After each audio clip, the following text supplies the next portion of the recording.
The Yankees were eliminated from the playoffs last night by the Astros, and Alex Rodriguez continued his struggles in the postseason with runners in scoring position. A-Rod was 0 for 2 with runners in scoring position Tuesday and is now hitless in his last 19 postseason at-bats with runners in scoring position. A-Rod is hitting .156. Again, with runners in scoring position during his postseason career, the lowest by any player in postseason history. Stephen A., what are your thoughts on A-Rod's postseason struggles?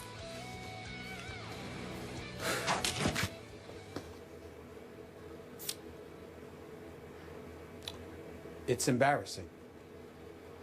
There's really no other way to slice it. I'm not going to get emotional. I'm not going to get too upset. Alex Rodriguez has disappointed me as a Yankee fan on so many occasions in so many ways.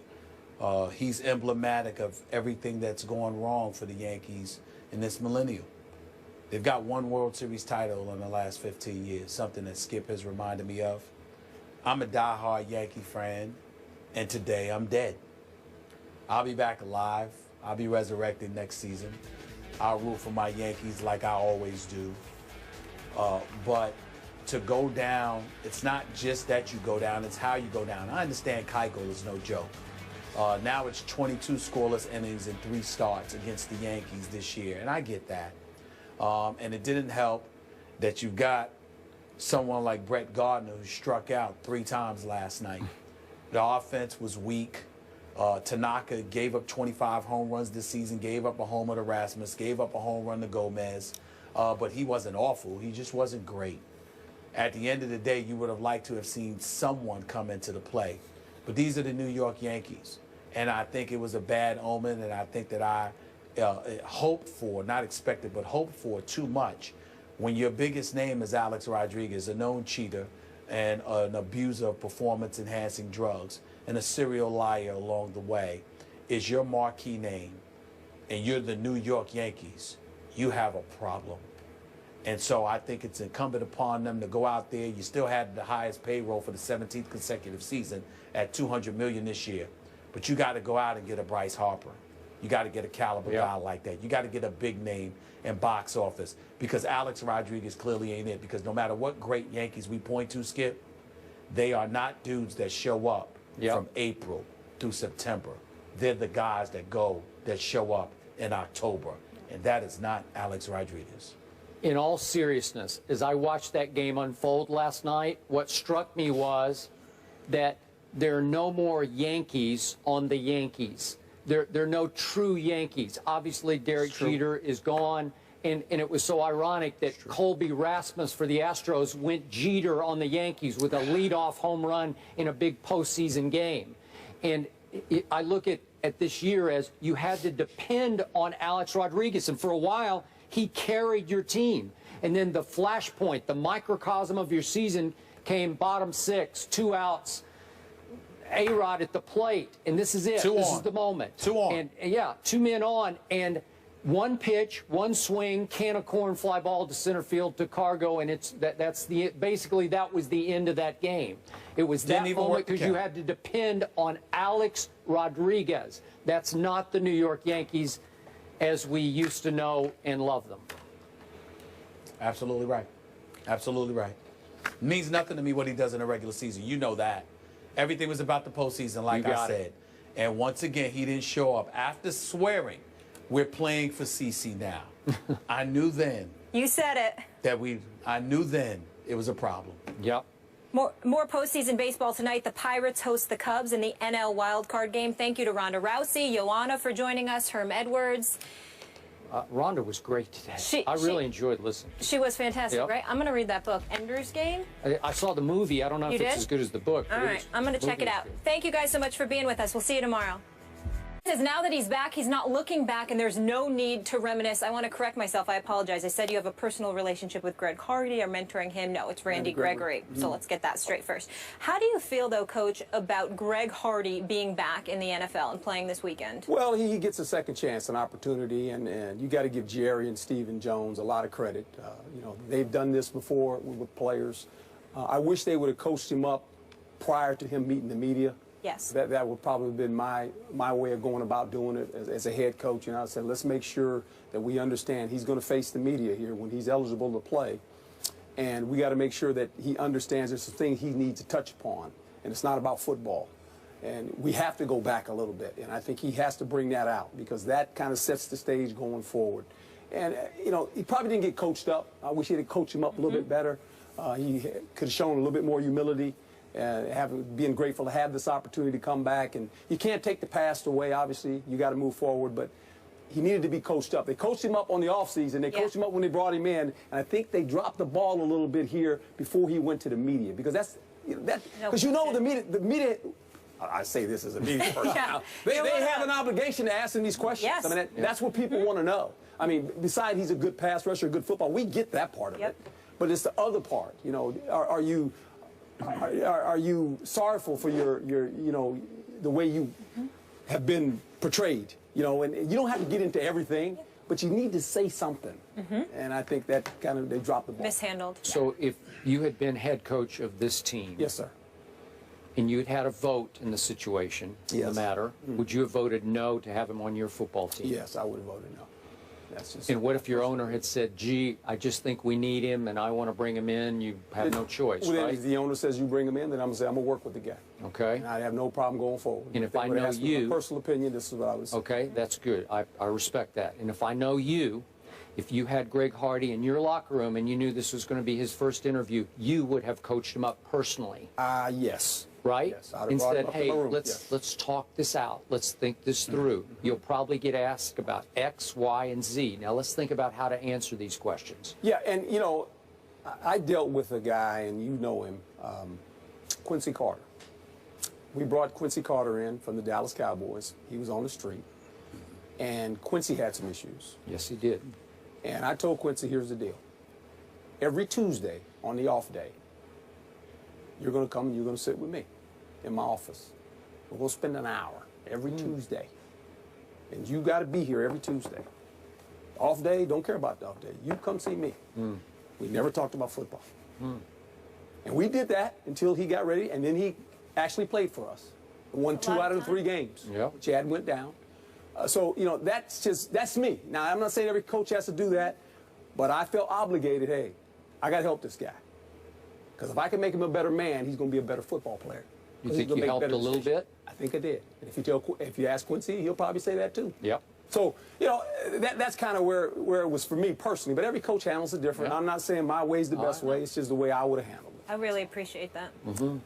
Stephen A. Conversation's a struggle for me, to be quite honest with you.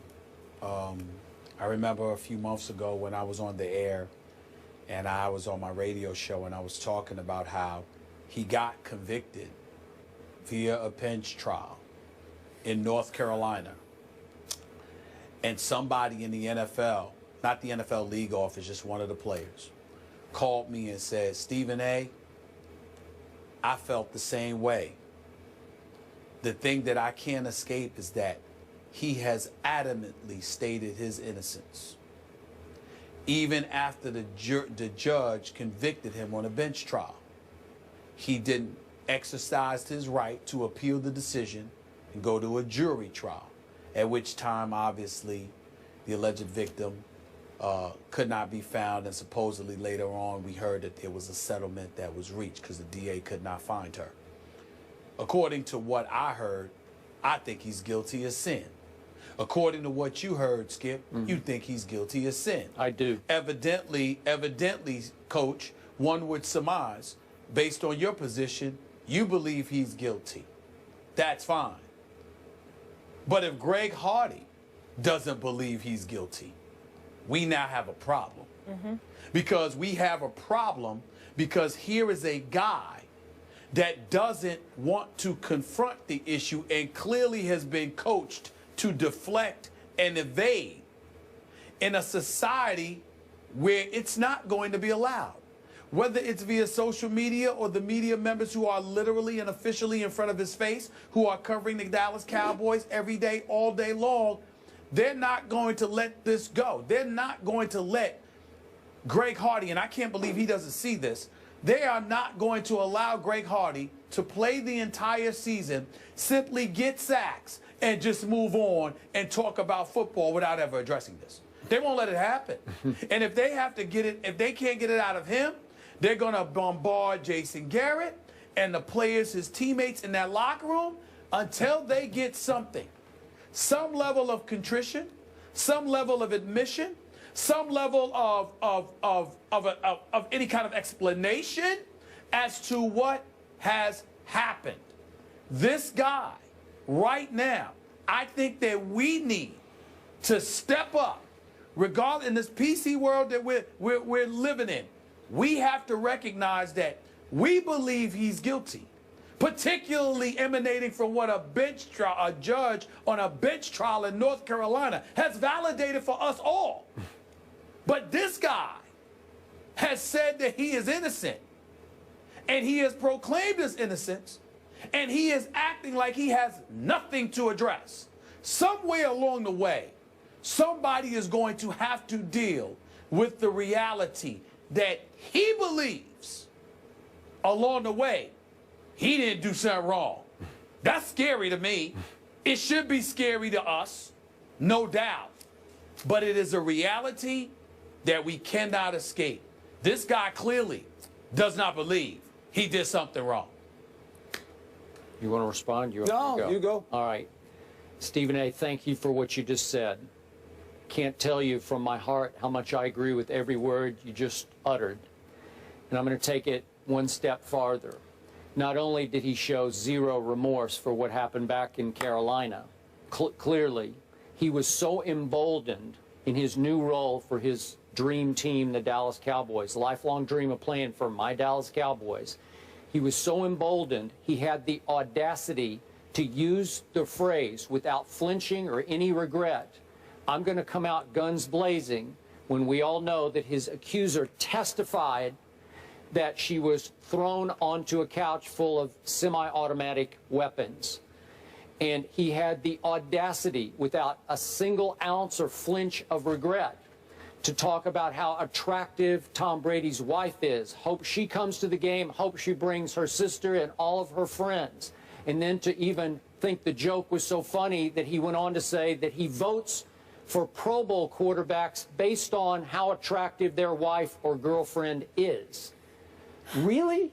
After all you've been through, you're going to go there already in your first Dallas Cowboy interview, the first week you're eligible to play for my Dallas Cowboys? And look, I don't want to be a hypocrite about this. My Cowboys, as you well know from your many years, they have a long history of having troubled players in their locker rooms, renegades, lawbreakers. I could go on and on. I wrote a whole book about it called God's Coach. Tom Landry had a whole locker room. You know all this. Yeah. Okay, so I don't want to be a hypocrite here, but I did tell Stephen A. to start this show. It made me ashamed, made me embarrassed, made it very difficult for me to root for my Cowboys this Sunday because I have to also root for him. And I was on the record, as Coach Herm said. I also said before Jerry signed him, I don't like it. I don't want him on my team. I think we will survive without him, and now it's almost like their season hinges upon the return of one Greg Hardy. You and Stephen A., you hit it, and I'll tell you this as we close this subject. I believe this. I've always lived my life this way. What we eventually do in the dark comes to the light. And so it'll all come to the light. No question. Sooner or later, it'll all come to the light. And as a woman, I really appreciate all your comments, remarks there, and your honesty. Thank you. Thank you. Herm, you're done. You're off the hot seat here, but you're moving on. We know you got a full day ahead. The Yankees, they're done too. One and done in the playoffs. Oh, that's too bad. Oh. That's too bad. So how much is A-Rod to blame for it? Oh, none. Stephen A., we know That's what Stephen he was going to do. That's Yankees Stephen A. team. Yeah, it's Look, Stephen there he A. spot is. in New Man of the York. moment. Dallas Cowboys. We'll get into it next. Thanks, Coach. Thank you.